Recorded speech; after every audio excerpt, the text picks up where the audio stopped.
ఈరోజు నేను మిమ్మల్ని అందరినీ ఒక చిన్న ప్రశ్న అడుగుదామనుకుంటున్నాను. మీ పిల్లల జీవితంలో ఏదైనా తప్పు జరిగినా, లేదా ఏదైనా ఒక ఇన్సిడెంట్ జరిగినా, వాళ్ళు మీ దగ్గరికొచ్చి మీతో షేర్ చేసుకుంటారా? లేక మీరెలా రియాక్ట్ అవుతారో, ఎందుకొచ్చిన గొడవలే అని మౌనంగా ఉండిపోతారా?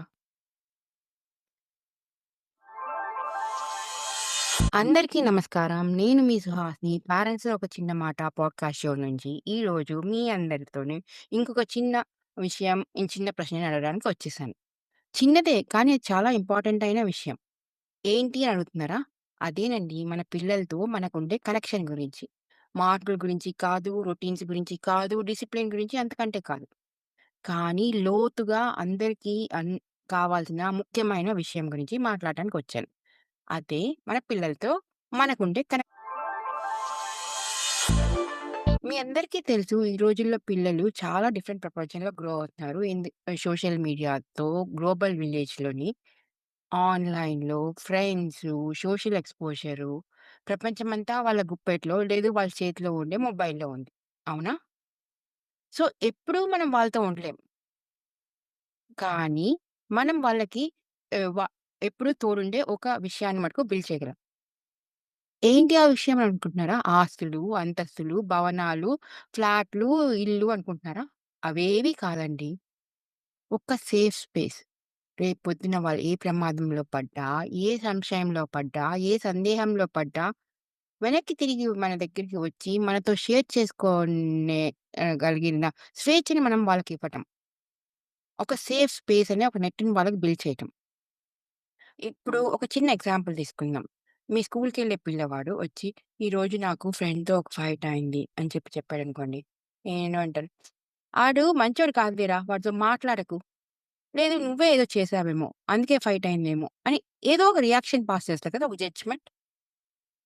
లేదు అంటే కొంచెం ప్రీ టీన్స్‌లోకొచ్చిన పాపొచ్చి నన్ను మా స్కూల్‌లో గ్రూప్స్‌గా ఫార్మ్ అయిపోతున్నారు. నన్ను ఎవరు ఏ గ్రూప్‌లోకి జాయిన్ చేసుకోవటం లేదు అని చెప్పిందనుకో.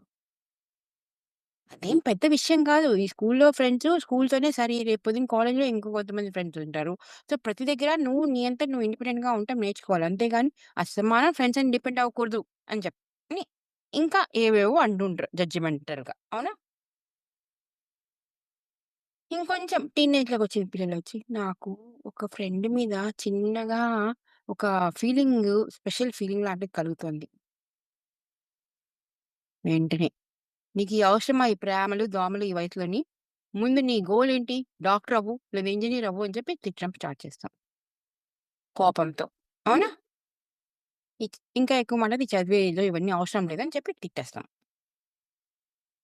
ఇంకో పాప లేదంటే ఆన్‌లైన్‌లో నన్నెవరో మాట్లాడుతున్నారమ్మా. నన్ను చాట్ చేస్తున్నారు. అస్తమానం నన్ను ఫాలో చేస్తున్నారు అని చెప్పి అంటుంది. లేదు ఇంటి బయట స్టెప్ అవుతుంటే ఎవరో అబ్బాయి నన్ను ఏడిపిస్తున్నాడు.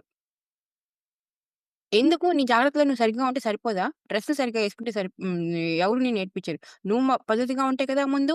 అది ఇది అని చెప్పి మనం ఇంకో జడ్జిమెంటల్ మెసేజ్ పాస్ చేస్తాం. ఇక్కడ పేరెంట్స్‌గా మన ఇంటెన్షన్ సరికాదు అని నేను చెప్పడం లేదు. కానీ మీరు ఆ పిల్లవాడి పాప ప్లేస్‌లో ఉండి చూడండి.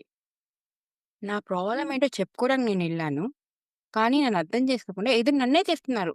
వీళ్ళకి దగ్గరికి నేనెందుకెళ్ళ రావాలి? ఎందుకు నా ప్రాబ్లమ్ షేర్ చేసుకోవాలి? ఇంక మీద నేను చేసుకోకపోతేనే నా లైఫ్ హ్యాపీగా ఉంటుందేమో అని ఒక ఫీలింగ్‌లోకెళ్ళిపోతారు. అవునా?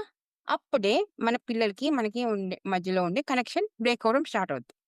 ఈ ఒక్క ఇన్సిడెంటే కాదు. అలా జీవితంలో ఎన్నో ఇన్సిడెంట్స్ జరుగుతూ ఉంటాయి. అందుకే మన కనెక్షన్ వీక్ అయిపోద్ది. సో, టీనేజ్‌కొచ్చేటప్పటికి పిల్లలు మన దగ్గర ఏ విషయం షేర్ చేయరు. పెద్దయ్యి, కాలేజ్‌లయ్యి, జాబ్‌లకెళ్ళాక అంతకంటే అసలు దూరం వెళ్ళిపోతారు.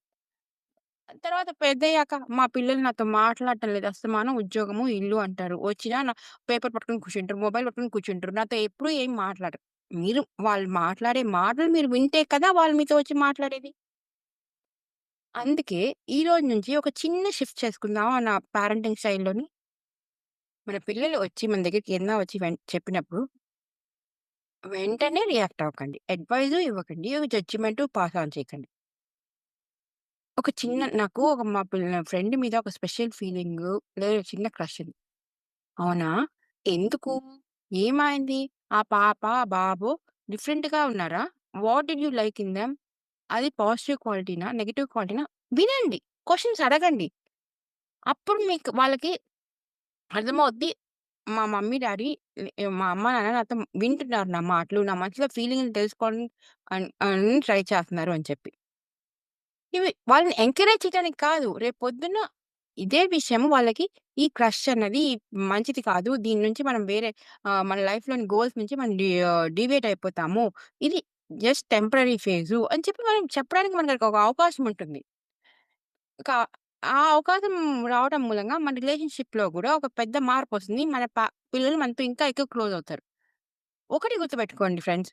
మన పిల్లలకి ఎప్పుడు పర్ఫెక్ట్ పేరెంట్స్ అవసరం లేదు. వాళ్ళకి కావాల్సిందల్లా సేఫ్ పేరెంట్స్. వాళ్ళ మనసులో భావాల్ని నిస్సంకోచంగా మనతో షేర్ చేసుకోగలిగిన పేరెంట్స్ వాళ్ళకి కావాలి. ఎప్పుడైతే వాళ్ళు మనతో వాళ్ళ భావాలు మనసులో భావాలు చెప్పుకోగలరు. అప్పుడు రేపొద్దున వాళ్ళు పెద్దయ్యి ఉద్యోగాలకెళ్ళినా, పెళ్ళయ్యి ఆహ్, ఇంకో ఇంటికి కోడలుగా వెళ్ళినా, లేదు మన ఇంటికి కోడలిని తీసుకొచ్చినా వాళ్ళ జీవితంలో జరిగే ముఖ్యమైన విషయాలు ఒక సందేహం అవ్వచ్చు, ఒక సంశయం అవ్వచ్చు, వర్క్‌లో ప్రెషర్ అవ్వచ్చు, వాళ్ళ మ్యారీడ్ లైఫ్‌లో టెన్షన్ అవ్వచ్చు. ఏదేమైనా మీ దగ్గరకొచ్చి మీతో కూర్చొని మీ పక్కన కూర్చొనో, లేదా ఫోన్‌లోనో వాళ్ళ మనసులో భావాలను మీతో షేర్ చేసుకోగలిగిన వాళ్ళకి ఆ స్వేచ్ఛ ఉంటుంది. మీ వాళ్ళ ప్రాబ్లమ్‌కి మీరు సొల్యూషన్ ఇవ్వలేకపోవచ్చు ఆ టైం అప్పుడు. వాళ్ళకి తెలుసు మీరు వాళ్ళ ప్రాబ్లమ్ సాల్వ్ చేయలేరు అని చెప్పి. వర్క్‌లో ప్రాబ్లమ్ అవ్వచ్చు, మ్యారేజ్‌లో ప్రాబ్లమ్ అవ్వచ్చు, పిల్లలతో ప్రాబ్లమ్ అవ్వచ్చు, వేరే ఇంకేదైనా కావచ్చు.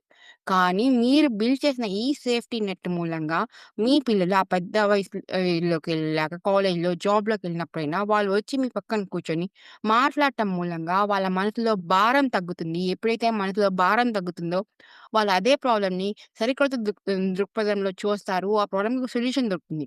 కాబట్టి అది రావాలి అంటే ఎక్కడి నుంచి విత్తనం పడాలి? ముందు మనం పిల్లలు చిన్నప్పుడుగా ఉన్నప్పుడే వాళ్ళకి మనము ఒక సేఫ్టీ నెట్‌ని బిల్డ్ చేయాలి.